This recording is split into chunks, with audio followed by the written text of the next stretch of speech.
tayo at dito na tayo sa terminal. At nakasakay na nga ako sa barko mga ka-idol. Dahil masipag nga ako mag-video is shortcut na nga lang ako. At papakita ko nga sa inyo na uuwi na nga talaga ako ng Mindanao. At ito nga pala mga ka-idol, sumakay na nga ako sa kupalyong na barko. At ito nga pala mga ka-idol, grabe yung laki. At umikot-ikot nga ako dito para lang makita nyo kung gaano nga ba ito kalaki itong barko na ito. Sobrang laki mga ka-idol. Dito nga sa likod, pumunta nga ako dito para magpahangin. Napakaganda nga mga ka-idol. At tatanaw ko talaga yung buong Cebu. Ang ganda ng view. Ang ganda pala paggabi dito. Yung nasa barko ka, tapos yung matatanaw mo yung tabi, tapos matatanaw mo yung mga magagandang bahay, magagandang building. Napakaganda mga ka-idol. Parang hindi ko ni-expect talaga mga ka-idol na ganito pala kaganda ang Cebu paggabi. Ganda oh. Makikita nyo. Grabe. Para kung nasa ibang bansa. Kalain mo ba yung nasa Cebu lang ako? Napakaganda mga ka-idol. Relax na relax talaga ang isip mo kung nandito ka. Kaya gustong gusto kong bumalik dito. Pero sa ngayon, bye muna for now kasi uuwi muna ako ng Mindanao mga ka-idol. So may mga bagay akong kailangan na sikasuhin doon at yung mga marites doon. Mga marites. Sa mga mahilig na talagang magpasyal mga ka-idol, ito na yung pagkakataon nyo. Gusto nyo ba talaga na makarating ng Cebu? Uy, ito yun. Ito yung Cebu paggabi mga ka-idol. Napakaganda. Ito yung, hindi ko alam kung anong lugar to dito pero kung makikita nyo, layo ko mga ka-idol. Nilalapit ko lang yan, sinuzoom in ko lang yan. Pero kung makikita nyo mga ka-idol, parang hindi ako sa Pilipinas. Parang wala to sa Pilipinas. Kung makikita nyo mga ka-idol, napakaganda. Napakaganda ng paligid. At saka mga ka-idol, ang lalaki ng mga bahay, ang lalaki ng mga building. Grabe mga ka-idol, parang iniisip ko, ito yung rides na gusto ko puntahan sana pero can't afford, pero di bali. Sa sunod mga ka-idol, babalik at babalik pa rin ako dito. Alam ko makakabalik ako, so bye muna sa ngayon mga ka-idol. Pero kung makikita nyo mga ka-idol, sinong mag-aakala na nasa Cebu lang ito mga ka-idol? Grabe, ang ganda. Ang ganda pala ng Cebu pag natatanaw mo siya sa tabing dagat.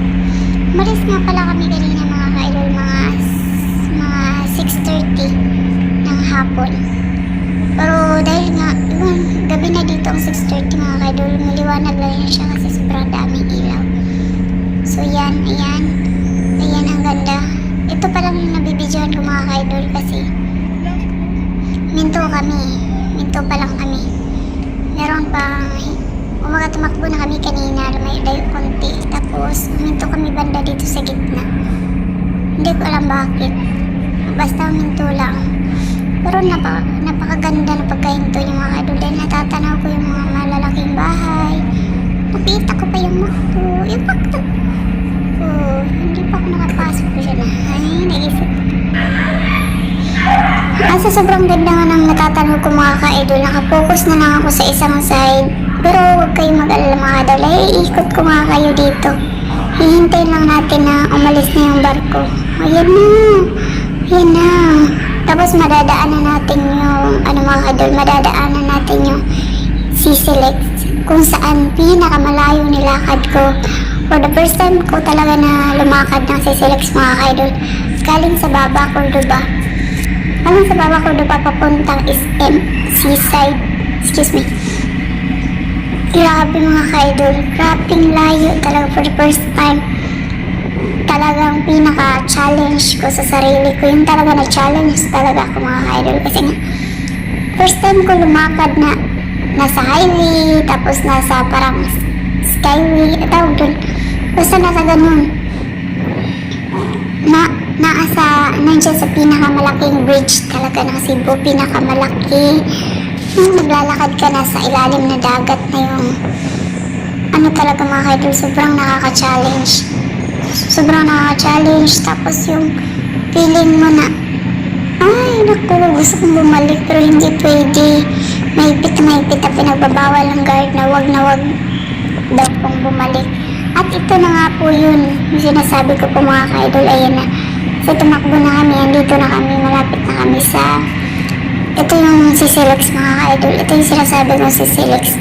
Nadadaan kami sa ilalim nito. Ilan nga kami sa ilalim na si Silex mga ka-idol. Pero sa pagbiyahe ko mga ka-idol, dito sa tabi wala pa masyadong alon. Hindi siya masyadong alon kasi nasa tabi pa lang. Pero may bagyo to mga ka-idol. Kung nakikita nyo, ang lakas ng kulog at may kidlat pa. Kasi bagyo to mga ka-idol. Dapat, kung nakikita nyo, grabe yung kidlat mga ka-idol. Grabe, nakakatakot yung kidlat. At ito pala yung si Silex na sinasabi ko mga ka-idol. Hindi ko kasi masyadong makita kasi meron kasi nakaharang sa unahan. So, ayan. Yan, ang ganda. Ang ganda na si Silex. Yan yung nilakad namin. Grabe, sobrang challenge mga ka-idol. Dahil napakalayo lakarin yan. Di basta-basta mga ka-idol. At sinusulit ko na nga mga ka-idol kahit bagyo nga, hindi pa naman umuulan. Pero kung nakikita niyo mga ka-idol, sobrang sama ng panahon. Talagang sobrang lakas ng kidlat, lakas ng kulog. Ang ganda mga ka-idol. Ang ganda magtira dito sa tabing dagat. Layo po. Sinusong ko lang mga ka-idol pero yun nga, matatanaw niyo pa rin napakaganda. At ito na nga, malapit na kaming tumawid dito sa... Yan na, malapit na kaming tumawid dito. Sinasakyan kasi namin mga ka-idol is hindi masyado mabilis. May pagkabagal. Kaya ma-enjoy mo yung paligid. Grabe, ang ganda. Ma-enjoy mo talaga yung paligid mga ka-idol. Kung makikita nyo. Yan, welcome to Cebu. Napakaganda mga ka-idol. Pero talaga yung pinaka-dream na dream kong puntahan talaga mga ka-idol. Feeling ko gusto ko dito manirahan. Ay, kung pwede, mga asawa ko ng taga Cebu. Ano ka? Dapat? Ay, kung makikita niyo mga ka-idol, wow, grabe. Ang ganda. So, ayan na. Matakbo na kami mga ka-idol. Ayan na, malapit na kami tumawid. Ang ganda mga ka-idol. Ito yung nilakad namin. Grabe. Grabe ang pakiramdam na nandiyan ka sa taas. Sobrang nakakalula, parang nakakaba. Kasi malakas yung hangin sa taas mga ka-idol. Malakas ang hangin dyan. Ito sa taas malakas yung hangin. Nakikita niyo ang ganda. Ito talaga yung pinaka-the best trip mga ka-idol na na-feel ko na wow, ito nilakad ko to for the first time talaga as in pinaka-challenge talaga sa sarili ko mga ka-idol na ito yung merong isang tao na nag-aya sa akin na maglakad kami na lakarin nga namin yung si Silex. Oh grabe mga ka-idol, kung makikita niyo ang ganda. Ganda. Sobrang nakakapagod talagang challenge sa mga mahilig mag-jogging, sa mga gusto talagang papawis. Ay grabe. Dito nyo talagang masusubukan yung gano'n ka layo. Kasi ano siya mga ka-idol tawid, kabilang isla siya kabilang isla tapos tawid dagat. Basta lakarin mo lang. Lakad talaga namin to mga almost 4 hours talaga mga ka-idol. Sobrang haba talaga ng lakad as in. Walang mapaglagyan ng pagod talaga. Pero ang ganda mga ka-idol. Yung sa part na nilalakad ko siya, yung parang wow. Grabe, nakaka-amaze sa taas. So, nandito na nga kami sa barko mga ka-idol. Ang dami rin mga nagkuha ng video, buong video kinukuha nila. Dito talaga mga ka-idol, grabe. Sobrang, para kang kakaiba yung pakiramdam na dito ka sa lugar na to. At bumiyahe nga ako mga ka-idol na medyo nag-imot-imot ako. Nag-imot-imot ako. Medyo umiyak na ako konti mga ka-idol dito kasi nga po sobrang nakakainis na. Uulan ng mga ka-idol kaya ano na ako, i-exit na muna ako. Iikot-ikot ko muna nga kayo dito sa loob ng barko. Ikot-ikot ko nga muna kayo dito sa loob ng barko. Sobrang dami nga ng tao mga ka-idol.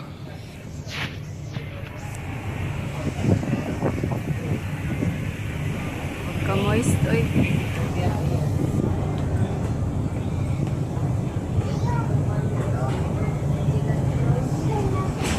At mga 2 hours na lang mga ka-idol, bababa na tayo. At gagala na naman nga ulit tayo mga ka-idol. Dahil gusto ko nga pakita sa inyo kung gaano nga kaganda itong Cocalium. Napakaganda nga ng barko nila at napakalakit, napakalawak pa. Nakahanap na nga ako ng kasabay dito magkape para... Pero hindi ko nga siya kinunan dahil nahihiya nga siya. At hindi ko rin siya isasama sa akin yung wagang video. Baka itatanong mo naman kung sino siya. Nakilala ko nga lang siya at libre niya lang ako magkape. Kakagising nga lang ng person at nanglamos lang ako. Dahil yung tubig nila dito ay napaka-ano. So, gagala ko na naman nga ulit kayo sa likod kung saan ako pumunta kagabi. Dito nga pala ako pumunta kagabi. Mga ka-idol, ang dami palang kwarto-kwarto dito mga ka-idol. Pwede ka sa kwarto, pwede sa kantin, pwede may hindi na private na kainan mga ka-idol. Pwede rin dito sa labas lang. At nung nagdala nga pala ng cup noodles ko, akala niyang bibidyohan ko siya. Kala naman niya, ikukunan ko talaga siya sa akin may wagang video, hindi ko siya isasama. Dahil nakilala ko nga lang siya mga ka-idol dahil magkatabi kami ng number. Good morning nga pala mga ka-idol, ngayon nga pala ay 7 AM na. At malapit na nga kaming bumaba, kaya umikot-ikot muna ako. Pagkatapos ko nga magpilamos at nag-toothbrush, idumitso na ako dito sa taas. Gumalagala na muna nga ako habang umaga pa. Dahil maya-maya konti mga ka-idol, ibababa na kami. Napakaganda nga ng likod, parang gusto ko magpahila na lang. Nakausap nga ako ng titibir ko, kaya sinabi ko mamaya na. At ilalapag niya lang siya ng aking mahiwagang cup noodles. Sana all na nga talaga mga ka-idol dahil meron talagang titibir sa akin. Ay, ikaw ko na lang bagitin ang pangalan niya dahil may asawa at anak na siya. Nagkataon na mga ka-idol na inilibre niya lang ako. Dahil mayaman siya at marami siyang baon. Sarap lang. So, nandito nga sa likod mga ka-idol dahil malapit na kaming bumaba. Gusto ko lang ipakita sa inyo na napakaganda na ng dagat. Kagabi talaga mga ka-idol medyo maalon. Kaya medyo nalipong-lipong ang person. Pero ngayon nga po ay mayroon talagang panahon na kakalma siya. Meron pani ang tawag ng taga-libre. Sana all. At nag-shoutout nga rin yung isang sila nga rin pala katabi ko rin doon sila sa taas ng aking higaan. So nagkaroon nga ako ng maraming barkada dito dahil ang kutsira na ako. So sana all lang talaga sa akin. Ang dami ko agad naging friends. Naligaw niya talaga ako at baka maligaw na ako. Marami nga akong naging kaibigan dito sa barko dahil nga nag-video nga ako at nagusto na nila magpa-shoutout. Minute ko nga kasi sinashoutout niya yung kabit niya at hindi yung asawa. At mapasana ulit ka talaga kay Kuya dahil mas minabuti pa niya i-shoutout ang kabit niya kaysa sa asawa niya. At dahil nag-shoutout siya, i-shoutout ko na nga rin ang aking nahiwagang asawa. May asawa daw. Shoutout ko nga pa ng aking daddy dyan na nanonood ngayon. Good morning! Shoutout nga pala sa aking daddy na kabantay sa akin 24/7. So, good morning sa iyo. Isip ka, di naman kita na-shoutout. So, shoutout mo na sa aking daddy dyan. Pina-shoutout kita kahit walang pangalan. Shoutout ko nga pala ang aking Mr. D. Mr. D. I-shoutout ko nga pala ang aking daddy dyan na nag-iisa. Sana all na lang na. I miss you na lang nga talaga sa aking hiwagang daddy. So ngayon nga, bumalik na ako sa aking hiwagang higaan. Dahil kukuha nga ako ng kape ko na pangmalakasan. Maliit nga yung baso ko kaya tinatago ko lang. Ayaw ko naman makita ng lahat. Dahil malapit na nga kami bumaba mga ka-idol, mag-ready-ready na muna ako. Gusto ko sana mga na-experience maligo dito sa barko pero wala silang tubig. Malabo nga yung tubig nila at mahina kaya hindi na ako naligo. Nag-toothbrush na nga lang ako at naghilamos para makapagkape. Sana all. Kaya naman, umalis na lang ako doon. Gusto ko na lang ditong kainin. Sagaan ko ang aking cup noodles. Ayaw pa naman makipag-sweetan doon kay kuya nga naka-vlog. Gusto ko na lang nga sagaan ko at iniwan ko na lang siya doon. Baka magtaka naman ang daddy ko na may kadate naman pala ko dito sa barko. Mapasana na lang dyan ako. Napakaganda nga ng dagat. Okay. At sa mga mahilig na mag-travel dyan mga ka-idol, dapat ganito yung panahon. Gusto ko nga bumiyahe ng bumiyahe kung hindi lang ako mahihilo-hilo. Mahihiluhin niya ako sa bus mga ka-idol at hindi sa barko. Pero sa barko hindi ako masyado nahilo dahil gumala-gala nga ako. Kung nakikita niyo, inilibot ko nga ang buong barko para lang makita. Huwag na kayo magtaka kung bakit paikot-ikot ako dito dahil meron akong hinahanap na tao. Hinahanap ko nga yung soulmate ko dito, baka nandito lang. Hindi ko nga ipapakita yung sinong katabi ko dahil nandun pa naman siya sa taas. May katabi nga ako dito sa aking mahiwagang higaan dahil dalawahan naman. Kung nakita yung mga kaidol, napakalaki ng barko at siksikan pa yung mga tao. Sobrang dami nga na umuwi ngayon, iwan. Yung mga tao nga dito sa taas, pumunta sa terrace, pumunta sa rooftop, pumunta sa... Nagsipaggalaan sila. Kaya wala, kung titingnan yung mga kaidol, parang kunti lang yung pasahero. Pero lahat yan mga kaidol, may mga tao sa lahat ng higaan.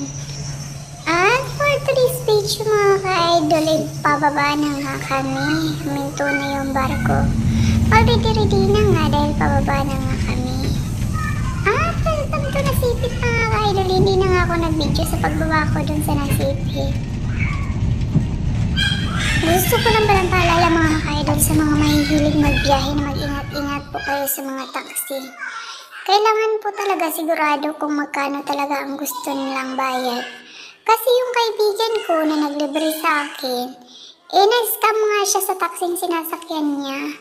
Hinatid nga pala siya sa direktang terminal ng Butuan.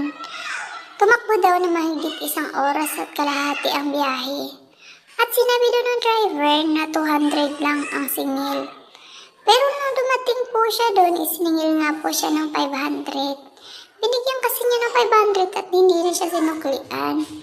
Dahil kasama na nga daw sa bagahe niya ang 500. Napakalaki niya ng singil ng lalaki. So mag-ingat-ingat po kayo sa mga mahihiling mag-taxi dyan. Bago po kayo sumakay, make sure kung tama talaga ang gusto nilang presyo. Baka pagdating sa area kung saan bababa ka na, isisingilin ka nila ng bongga-bongga. Pero wala na nga siyang choice dahil nakasa... At welcome mga ka-idol, papunta na nga tayo sa Nabunturan. Napakalayo mo ng biyahe mga ka-idol, kaya mahihilo ka talaga kung hindi ka sanay. Ako talaga mga ka-idol, habang nagbibideo ako ay nakatikit na ako. At welcome mga ka-idol, is nandito na tayo, bababa na tayo. At dumating na nga ako sa bahay mga ka-idol, ito na yung nadatnan ko.